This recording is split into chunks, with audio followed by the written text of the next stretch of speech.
Прывітанне. Вы глядзіце праграму «Пік свабоды». З вами я, Юрый Дракахруст. Тэма сённяшняга выпуску – ціснуць на рэжым ці дамаўляцца з ім. Сёння нашыя госці – сябра Асацыяцыі сваякоў палітвязняў і Каардынацыйнай рады Святлана Маскевіч. Святлана, прывітанне. Добрый день. І гісторык Яўген Красулін. Яўген, добрый дзень. Спадарства, Святлана Ціханаўская недавно в інтэрв'ю выданню «Палітыко» звярнулася да прэзідэнта Дональда Трампа. Яна сказала, нельга нармалізаваць сітуацыю, пры якой людзей адпускаюць в абмен на саступкі з вашага боку, ці то змягчэнне санкцыяў, ці проста публічную увагу. Лукашэнку неабходна пакараць, а не заахвочваць, заявила Ціханаўская. З этой пазіцыі не ўсе згодныя, сярод крытыкаў якраз і Святлана Маскевіч. І Святлана, да вас пытанне. Хіба не найбольш такі важкі аргумент падтрымку пазіцыі Ціханаўскай? Лукашенко, калі яму дараваць, калі з ім дамовіцца, будзе набіраць новых палітвязняў. І што ўлагоджваць яго, гэта як плаціць шантажысту. Хіба не? Понимаете, это, мне кажется, несколько упрощенный вообще взгляд о том, что происходит. Да? То есть идут переговоры с американской стороной. В этой ситуации происходит определенная подготовка и обмен мнениями предварительно. И да, у Лукашенко сейчас единственный инструмент или, так скажем, средства обмена – это, собственно, те политзаключенные, которых он взял на протяжении последних 5 лет. Но задача этих переговоров и контекст этих переговоров, он не связан с внутренней даже ситуацией в Беларуси. Он связан с внешним контекстом. И решается цель и задача этих переговоров, это ведется совершенно другие расклады сил. Светлана, я вас перапыню. Калі ласка, адкажыце на маё пытанне. Людзі выказваюць канкрэтную перасцярогу. З Лукашэнкам дамовяцца выдатна праз дыпламатыю і гэтак далей. Ён усіх выпусціць, санкцыі здымуць, а потым ён ізноў набярэ 1000 палітвязняў. Так будзе? Слушайте, он и так набирает это каждый день. Есть переговоры или нет переговоров? И ситуация будет разниться только тем, да, что так он набирал каждый день, а в результате переговоров он будет продолжать набирать, скорее всего. Я это не отрицаю. Да? Но при этом будут и люди освобождаться. И для того, чтобы перейти к стадии, когда уже будет окончание репрессий, да, нужно пройти определенный этап. Пробачьте, на сегодняшний день этот аргумент, что он будет набирать, аргументом не является. Чаму? Як сканчэнне рэпрэсіяў? Пачакайце, вы сказалі, ён будзе набіраць ізноў, а потым ужылі выраз сканчэння рэпрэсіяў. Так набор новых палітвязняў ёсць не сканчэнне рэпрэсіяў, чыста лагічна. Тогда это не окончание репрессий. Чтобы остановить репрессии, то есть нужно пройти определенную стадию, да, к той точке, чтобы ему было выгодно приостановить репрессии. И сразу это так не останавливается. Но мы сейчас, я бы хотела так сделать, да, разделить как минимум 2 этих процесса. Да? Процесс, собственно, связанный с освобождением политзаключенных, тех, которые еще сидят, да? И процесс репрессий, который связан с тем, что набираются те, которые еще не сидят. Это разные целевые группы. И разные процессы происходят. Да? И их просто так сразу смешивать в кучу просто нельзя. Яўген, вам тое ж пытанне крыху ў іншым аспекце. У 2008 годзе, у 2016 годзе былі адпаведныя таксама раунды нармалізацыі адносінаў. Вызвалялі ўсіх палітвязняў, санкцыі здымаліся, ці прыпыняліся. Амерыканскія якраз прыпыняліся. Лукашенко не разварочваў махавік рэпрэсіяў пасля гэтага ў тым жа аб'ёме. Прынамсі некалькі гадоў. Дык можа і зараз таксама. Трамп ім дамовіцца, Лукашенко ўсіх вызваліць, і не будзе сажаць ізноў сотнямі. Так не можа быць? Не, так быць не можа. Гэта супярэчыць, уласна кажучы, гістарычнай логіцы. Мы ж бачым, мы памятаем, так, у 15-м годзе, ось, недавно, 10 год таму, выпускалі палітзняволеных. Там же таксама былі такія размовы, што трэба ўсё любой цаной адпусціць. Я памятаю, прысутнічаў у адной палітычнай партыі, у якой некалькі чальцоў тады трапілі за краты, і некаторыя казалі, так, мы не будзем працаваць, пакуль іх не вызваляць. Я думаю, тут бы фішка і папёрла рэжыму. І зноўку, вось 15-й год, там гаворка ішла пра адзінкі. І вось гэтыя адзінкі адпусцілі. Цяпер частка гэтых адзінак, якія тады выйшлі, праз гуманізм рэжыму, яны цяпер селі на куды больш працяглыя тэрміны. А плюс да іх яшчэ тысячы людзей. І гэта зноўку, гэта у логіцы гістарычнага развіцця падобных рэжымаў. Калі цяпер даць яму магчымасць, вось, і, скажем, зрабіць выгляд, што тыя, хто цяпер выходзіць, і тыя, хто сядаюць, гэта зусім розныя трэкі, іх нельга змешваць. Я вось тут, можа, чагосьці не зразумеў. Но мне падаецца, гэта адзін трэк, гэта рэпрэсія, якія абрынутыя на галовы беларусаў. Евген, теперь я вас перапыню, прабачце. Я яшчэ раз паўтараю. Пасля 15-16 году, калі знялі санкцыі, вызвалілі ўсіх палітвязняў, тым ліку і, прынамсі, Статкевіча. І Лукашенко не стаў казаць: ага, санкцыі знялі, зараз буду сажаць десятками ці хаця б адзінкамі. Но он этого не рабіў. Что-то его стрымлівала, што?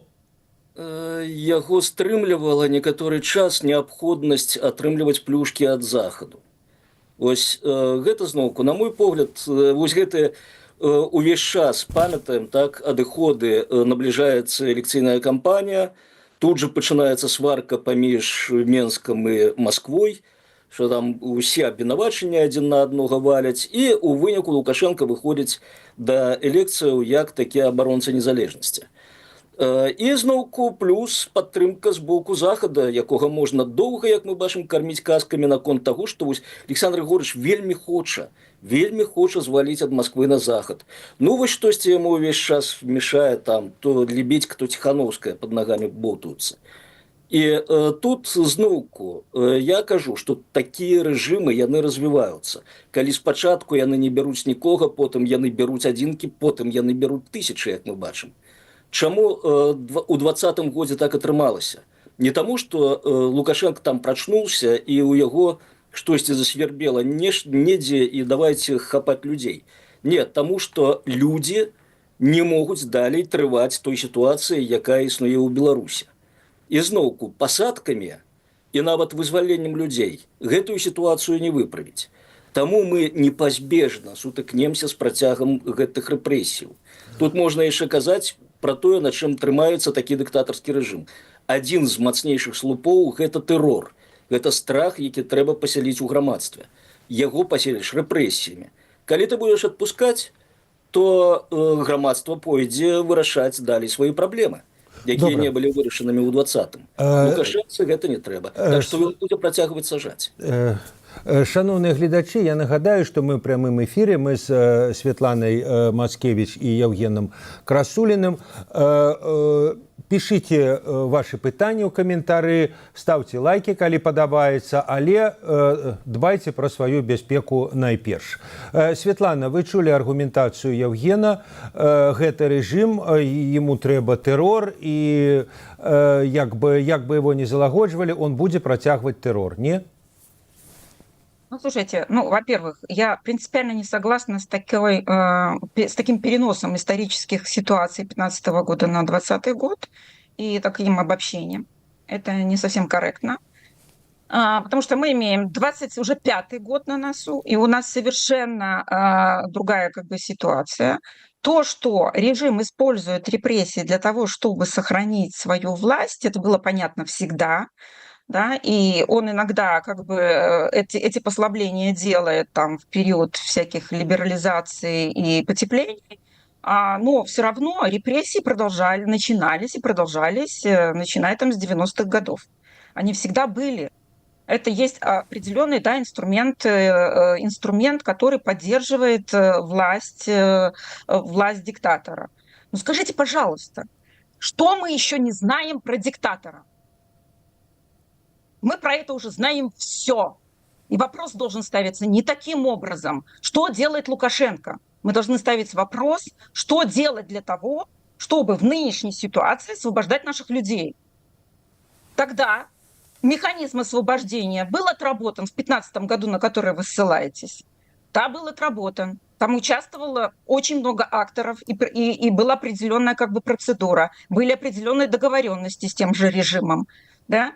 И в частности участвовало там и гражданское общество, и правозащитники, было лобби, много чего было. Почему вы про это не рассказываете? Светлана, а вот... Да? И почему, когда сейчас я начинаю как бы спрашивать иногда участников того процесса, да, что, как эта процедура была, да, можем ли мы перенести этот опыт на нынешнюю ситуацию и так далее. Молчок, абсолютно, да.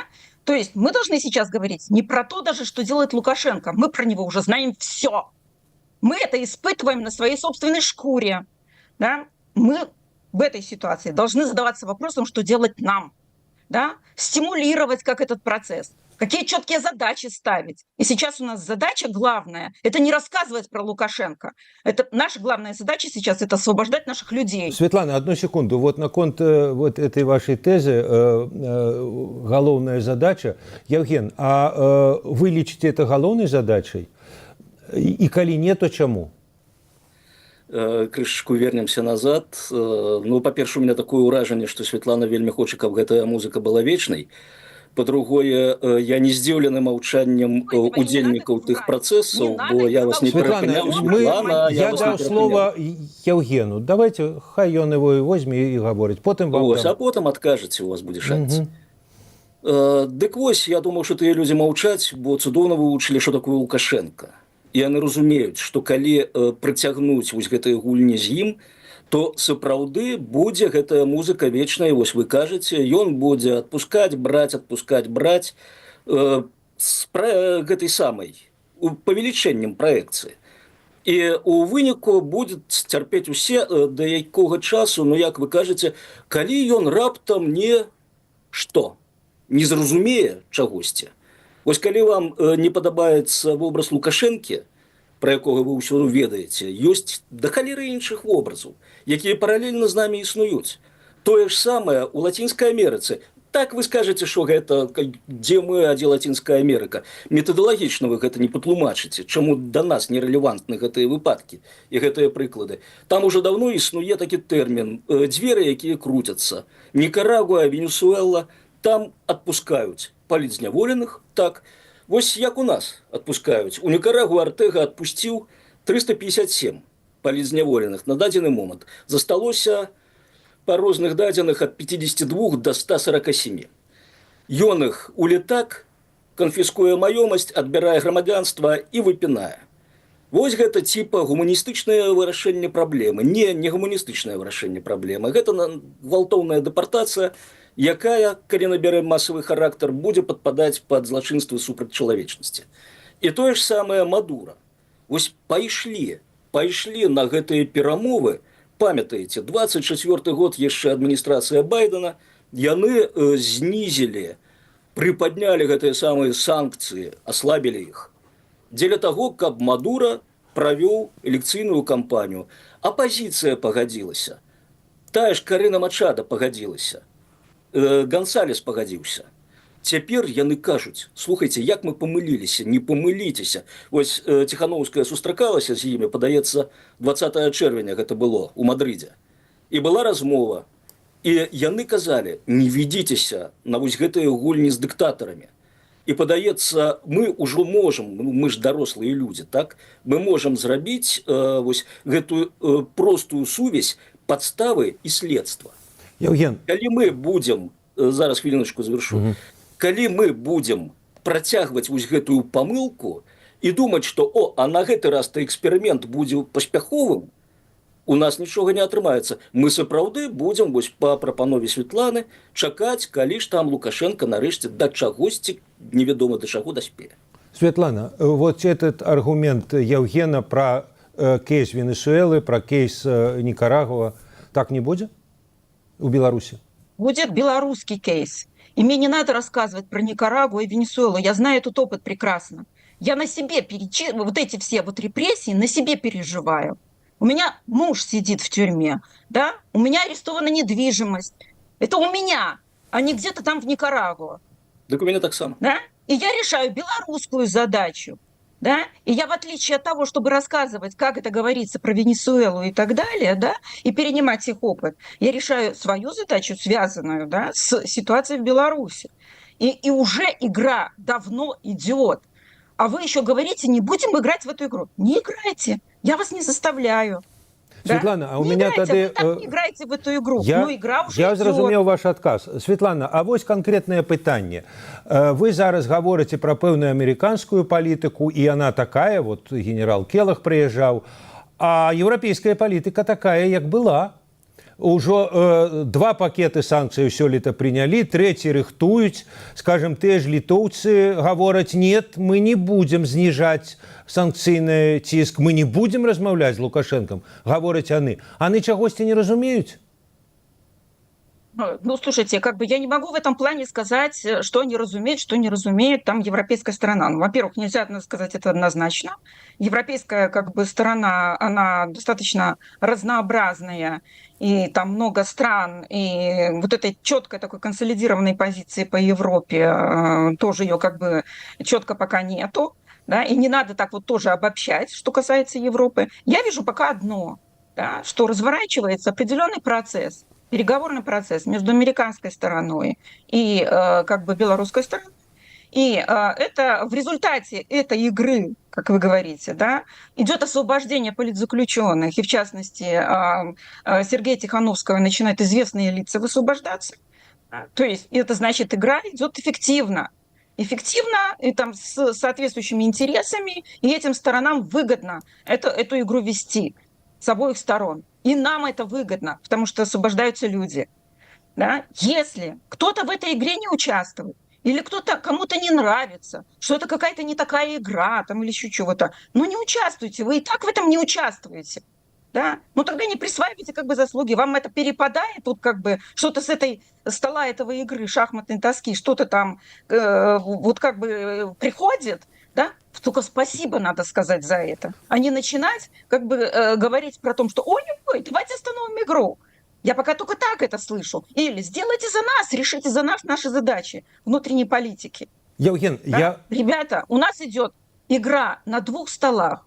Да? На одном столе идет игра с американцами, белорусской стороны с американцами, и идет как бы игра другая на другом столе, рядом где-то. Да? Это игра как бы там оппозиции, гражданского общества с режимом и так далее. Да, там периодически эти игры могут там пересекаться.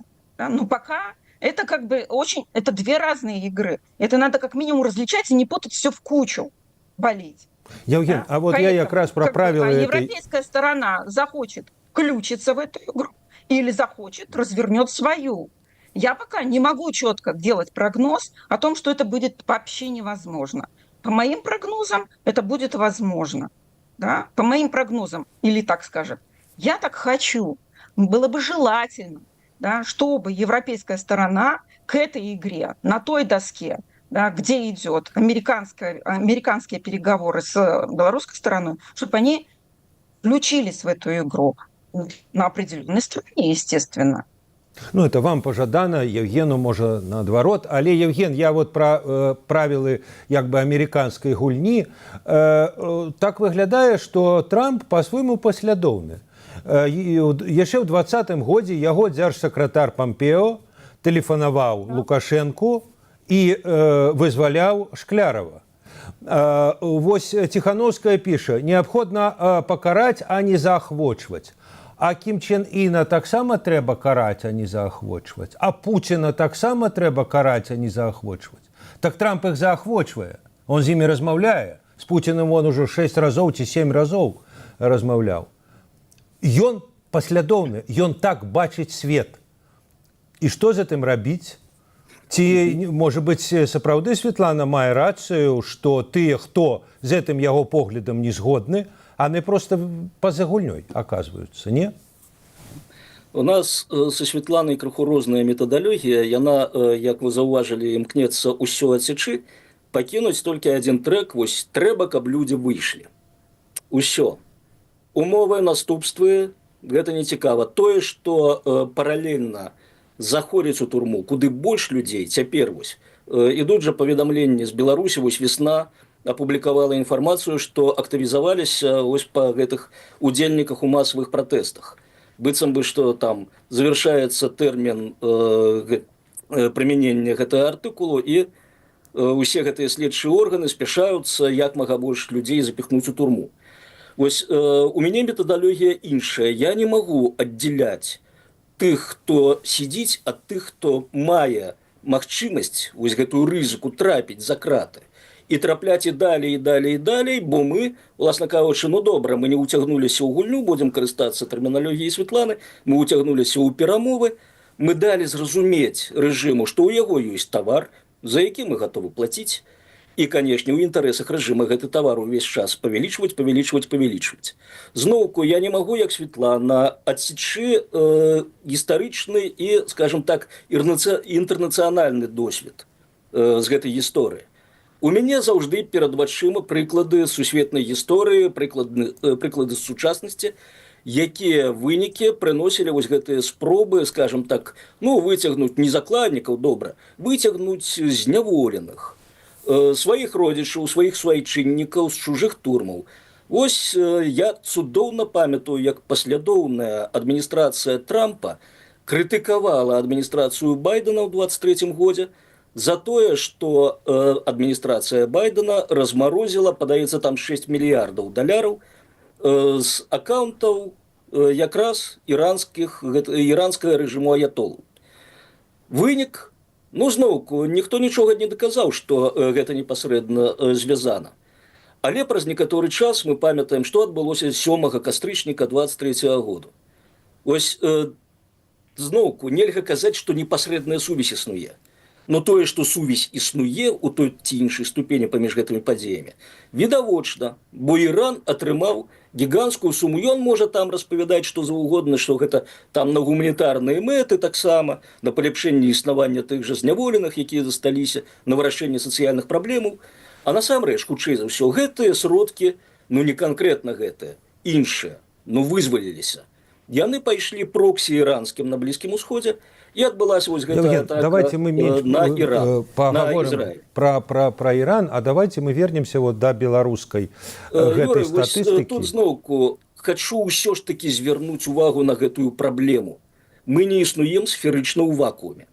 У нас ёсць масса прыкладаў з гісторыі і з сучаснасці. Так, але у нас ёсць наш... А што не вядзе да поспеху? Евген, у нас ёсць наш прыклад. Вот у кастрычніку 22-го году у Беларусі было 1500 палітвязняў. Сёння, вот я гляжу на сайце весны, 1155. Ну, это меньш. І за гэты час колькасць палітвязняў з невялічкімі ваганнямі, але з невялічкімі, зніжалася. В асноўным зніжалася за кошт таго, што людзі мелі кароткія тэрміны, адносна кароткія, год, два, тры, і іх вызвалялі. Но зараз іх менш, чым было у канцы 22-го году. Іх менш, чым было ў студзені гэтага году. Іх колькасць зніжаецца. Нагадаць яшчэ адзін фактар, чаму іхняя колькасць зніжаецца. Таму што родзічы страшацца, што у іх роднага, блізкага з'явіцца такі статус. У мяне некалькі такіх знаёмых людзей ёсць у Беларусі, якія не пажадалі. Да іх звярталіся, ім казалі: слухай, у вас усё ёсць для гэтага кейса. Дзеля таго, каб прызнаць палітзняволеным. Не жадаюць. Бо запалоханы яны лічаць, што гэта вельмі адмоўна адаб'ецца і на іх, і на тых, хто знаходзіцца за кратамі. І ёсць нейкая альтэрнатыўная статыстыка, колькі іх насамрэч? Но называют розныя лічбы до 5000. Вы ж разумееце, тут ніхто падлікам не можа заняцца. Вы ж бачыце, як даходзіць до нас інфармацыя пра новых зняволеных.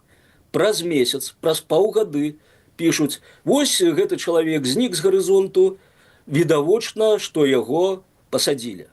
Там ён даўно не з'яўляецца ў сацыяльных сецівах. Ага, нешта пайшла пагалоска, што адбыўся судовы працэс, Ясно. Значит, докладной статистики все-таки вы не можете на нее спаслаться. Светлана, а у вас есть статистика? Ці вы ориентуетесь вот на то, что у весны приблизительно дадены? это около 5000, то есть подсчитывают, периодически делаются такие прогнозы, но, понимаете, я бы акцент сделала на чем? От того, что вы констатируете эти цифры, что-либо изменяется? Что-либо изменяется, от этого люди выходят там или что. Но вы констатируете дальше. Вопрос, что вы с этим делаете? Мы так констатируем уже, извините, вот эту вот динамику роста политзаключенных и роста тех, кто не считает нужным себя зарегистрировать как официально политзаключенных. Кто вы в этом плане? Или ваши там как бы коллеги, которые представляют офис Тихановской и так далее? Что вы с этим делаете? Вопрос стоит не в констатации фактов. Эти факты мы констатируем уже, извините, 5 лет. Кто еще Светлана, тоже не знает, что репрессии как бы идут. Поэтому Светлана, вопрос не так должен ставиться. Спречка, наколькі я разумею, подается как некий упрек тем оппонентам, извините, вашим, да, которые говорят, что с ним надо делать, и предлагают варианты, включаются в процессы, да, там, видят соответствующим образом ситуацию. Как остановить репрессии? Вот почитайте, недавно вышел как бы материал Павла Мацукевича. Он там очень четко разложил, что может привести к тому, да, сценарий целый, да, что может привести к остановке репрессий. Но начинается этот процесс именно вот с этой ниточки под названием освобождения, да, потому что это надо видеть более широкий контекст, да, более широкий масштаб. Ну, и я как бы вот не могу в этом плане как бы говорить, потому что говорить, наверное, с Евгением, да, потому что это такой несколько взгляд со стороны, констатирующий какие-то факты. Конечно, у меня не такие эмоции, как у вас. Ці правильно я вас зразумеў, что для того, как доказать... оправданные, и не надо меня упрекать эмоциями. Мне надо, чтобы мой муж вышел как можно скорее. Вот и все. А вы мне говорите про цифры. А то, что іншыя сядуць, вас гэта не напружвае? Слушайте, я сама могла под угрозой такая угроза существует. Ну давайте разбираться. Мы вот тут у одной ситуации. Да? А есть уже конкретно сидящие люди, которые сидят на 5 лет и больше, и которые умирают. Добро. Евген, а вот у меня такое больше конкретное, может, питание про американскую политику. Вот говорится, что американцы повинны как бы протягивать ціск, оказывать ціск. Вот я поглядел статистику, гандлёвую статистику американскую. У 2019 годзе гандаль Беларусі і ЗША складаў паўмільярда. В мінулым годзе 30 мільёнаў. Это копейки, это ввогуле нішто. Гандаль паміж двумя краінамі, нават маленькімі, 30 мільёнаў – это нічога. Што Злучаныя Штаты яшчэ могуць зрабіць, каб націснуць на Лукашенку? Абяцаць яму, што яму не дадуць, не будуць гандляваць з ім на гэтыя 30 мільёнаў? Это нішто, это пустота, это ноль. Так а что? Есть такая опция, да. Юрий, есть такая опция, як другасныя санкцыі, напрыклад. Так? Это калі санкцыі накладаюцца не непосредственно... Я ведаю, окей, я зразумеў ваше пытанне. И Дональд Трамп будет уживать адносна Беларусі другасныя санкцыі? Ведаеце, вось калі гэта было, падаецца 20 чэрвеня, вы верили, что американская авиация нанесет бомбовые удары по ядровых объектах Ирана? Я этого не выключал. Там Трамп, памятаете, казаў, я подумаю 2 тыдня. Ну а паколькі у Трампа цяпер такая, скажем так, такі імідж не надта рашучага і адважнага чалавека, ніхто ў гэта не верыў. Тым не менш ён нанёс, ён, памятаеце, вось на днях была информация, что спынена дапамога Украине. А сёння информация, что ён перадае Украине ракеты для комплекса Пэтріот.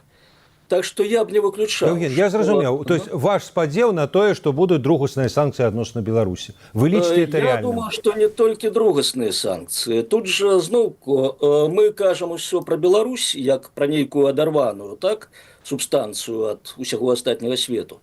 Но мы ж не можем яе ніякімі высілкамі, ніякімі перамовамі і веровачкамі адарваць яе ад Расіі. Вось зноўку зняццё санкцыяў з рэжыму Лукашэнкі гэта ж у першую чаргу палёгка для рэжыму Расіі. Так, каб ён атрымліваў усе неабходныя дэталькі, у тым ліку мікрачыпы для вытворчасці ракет, якімі ён абстрэльвае Украіну. І вось тут Злучаныя Штаты могуць і на Расію націснуць, і гэта будзе нават больш эфектыўна, чым ціск на Лукашэнку. Бо, як вы слушна адзначылі, тут Лукашенко ўжо знаходзіцца ў такой сітуацыі, што толькі Владимир Владимирович яго можа пракарміць, і калі у Владимира Владимировича у кармушцы ўсё закончыцца, ну тады, уласна кажучы, не надо будзе ніякіх Трампаў, ніякіх там вызвольных арміяў. Рэжым Лукашэнкі разваліцца сам, як ён бы разваліўся ў 20-м, калі б не была вось гэтая падтрымка з Расіі, не быў падключаны магутны расійскі рэсурс. Дарэчы, наконт таго, што нічога не робіць офіс Ціхановскай, у мяне тут няма, канешне, інфармацыі з самога офісу, як гэта не парадаксальна. Но тым не менш, я магу карыстацца адкрытымі крыніцамі і цудоўна бачу, што робіць офіс. Ён вядзе тыя ж самыя перамовы задоўга да Мацукевіча. Я Мацукевіча неяк адкрыў, калі толькі гэта было апублікавана, не памятаю на якім рэсурсе. Я гляджу, ё-маё, чалавек ён што, на Марсе правёў апошнія некалькі год. Бо гэта ж усё робіцца. Гэта ўсё робіцца, перамовы ведуцца. Ціхановская ж, яна не кажа, што ніякіх перамоваў, толькі рэпрэсіі. Не, яна кажа спалучэння. І гэта самы эфектыўны метад у дадзеным выпадку. Но, тым не менш, вось можна адарваць, зноўку вырваць з кантэкста, і атрымліваецца, што ну ёсць нейкія геніі, якія ведаюць усё, што зрабіць, а вось гэтыя гадзёнышы нічога не робяць. Не адчыняем даступныя крыніцы, беларускія сайты беларускіх медыа і проста глядзім там інфармацыю, якая перыядычна з'яўляецца, і ў нас атрымліваецца адэкватнае ўяўленне пра то, што адбываецца. Светлана, і вот вам тут нам піша слухач за ўвагу. Скажите ёй, вам, што першаступеннай прычынай сустрэчы для амерыканцаў была тэма бяспекі ў рэгіёне, прадвер'е вайсковых вучэнняў. Всё астатняе іх цікавіла пастолькі паколькі. Згодны вы? Не? Слушайте, ну вот это какое-то гадание на кофейной гуще. С чьего боку? Знаете? С вашего, ці с боку нашего Слушайте, читача? человек участвовал конкретно в переговорах, А он вы? точно знает, что это именно так. Да? Не ведаю. Слушайте, ну как Пиша бы... пытание, вот указывание эти вот, когда домыслы пытаются выдать за конкретные факты, за единственно правильное мнение, понимаете? То есть это еще указывают, как это надо делать мне, принимать, поучиться. Хорошо, коллеги, я все это слушаю, я все это как бы учитываю, я принимаю, что может быть разное мнение и всякое такое, да? Но как бы что от этого изменяется?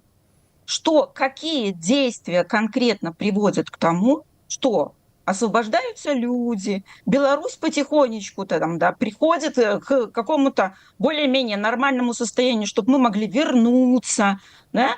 То есть вот эта задача решается или нет? Или идет бесконечное вот это вот домысел, создание какой-то иллюзии, кто чего делает, обсуждение других и так далее. Ну, вы да? сами задали Вот эту тему. я предлагаю в этом плане, предлагаю вам конкретно, да, отвечать за себя в этой ситуации, да, а не говорить за кого-то другого.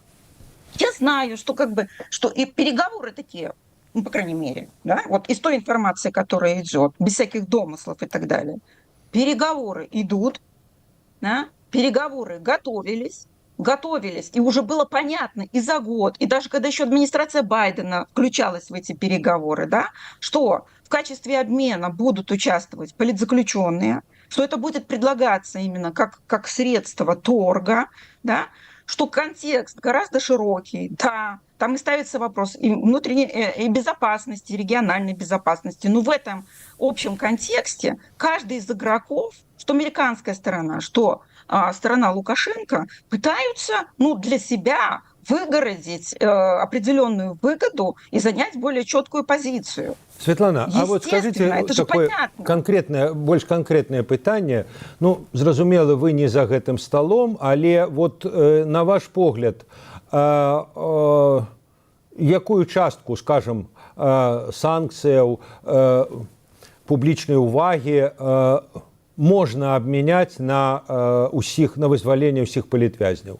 Вот калі б вас Трамп спытаў, вот, Светлана, што мы можам аддаць Лукашенку, што б вы ему параілі?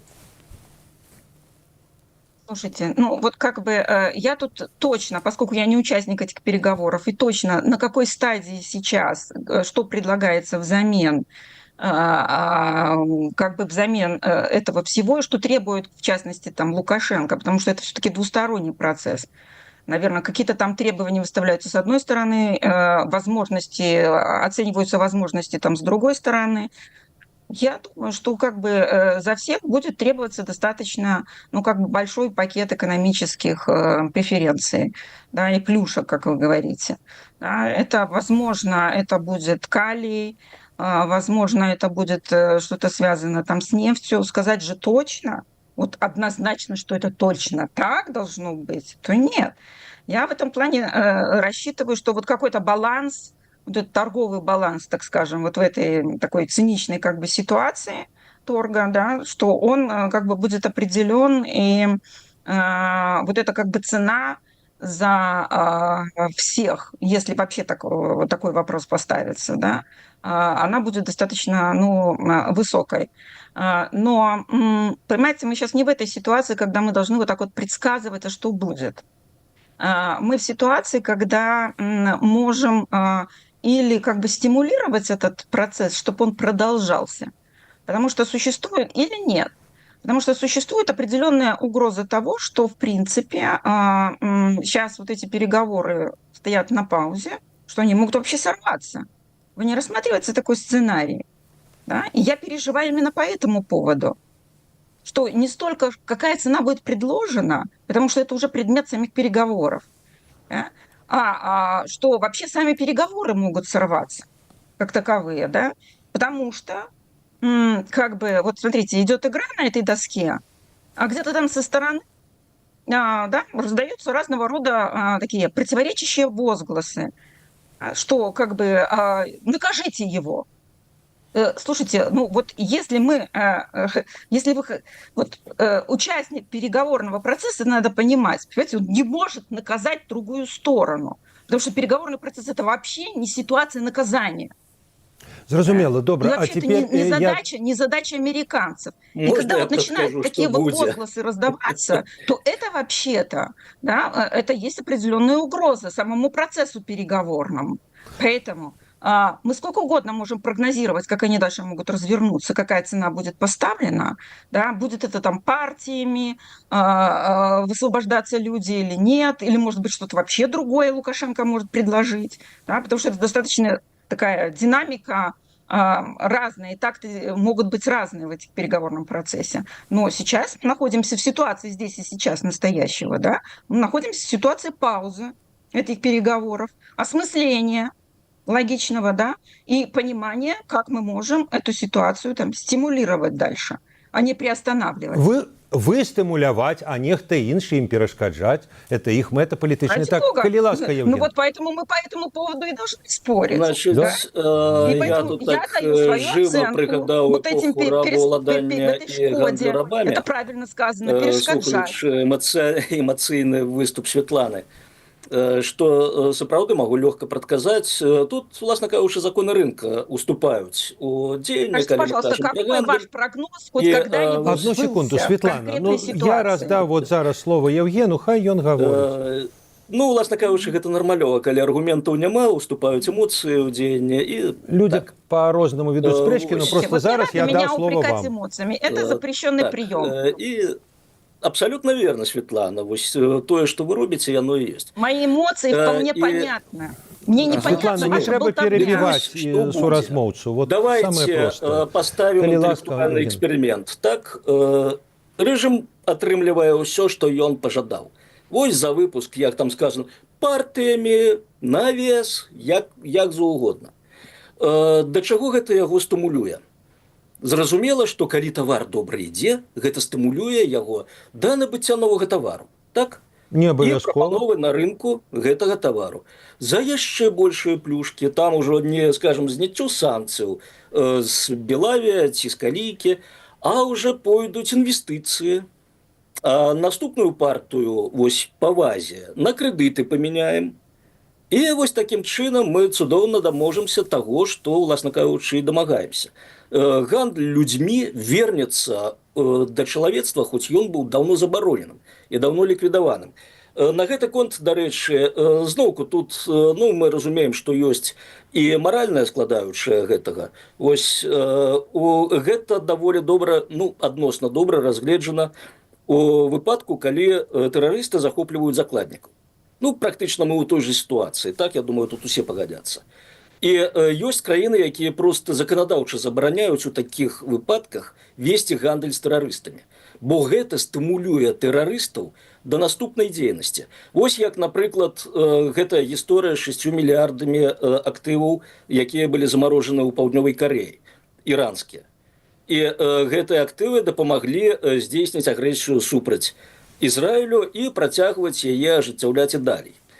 І зноўку, калі ўзнікалі такія пытанні, калі краіна забараняе весці гандаль з тэрарыстамі, а ў тэрарыстаў... Евген, ведаеце, это все ж таки такая даволі... Якраз гэта ілюструе. Я разумею, але ведаеце, справа ў тым, што аўтарытарных рэжымаў у свеце шмат. Египет, Азербайджан, Китай, да паўсвету такія. І адносна іх ніякіх санкцый няма. Ніхто не гаворыць, вот вам санкцыі, інакш і вызваляйце палітвязняў. Чаму адносна Беларусі павінны іх вводзіць, іх трымаць? Зноўку, глядзіце, чаму мы не чуем пра такія, вось, скажем так, такую актыўную дзейнасць вакол палізняволеных у Іране. Іх там таксама шмат, іх там вешаюць куды больш, чым памірае людзей у беларускіх турмах. Тым не менш, вось няма такой масавай барацьбы за іх вызваленне. Бо, уласна кажучы, людзі разумеюць, што задача не вызваліць палізняволеных. Гэта ложная задача. Дакладней, калі мы возьмем задачу вызваліць, каб ніхто не сядзеў, не было вось гэтай дзверы, якая круціцца, так, калі выпускаюць 100, 150 запускаюць. Трэба вырашаць падмурак гэтай праблемы. Вось адкуль у Беларусі ўзяліся палізняволеныя? Іх Ціханаўская парадзіла? Или што? Или тое, што людзі выйшлі на вуліцу ў 2020 годзе? Не, іх парадзіла існаванне рэжыму. І такім чынам трэба вырашаць вось гэтую праблему. Канечне, можна паралельна весці перамовы, каб людзі выходзілі.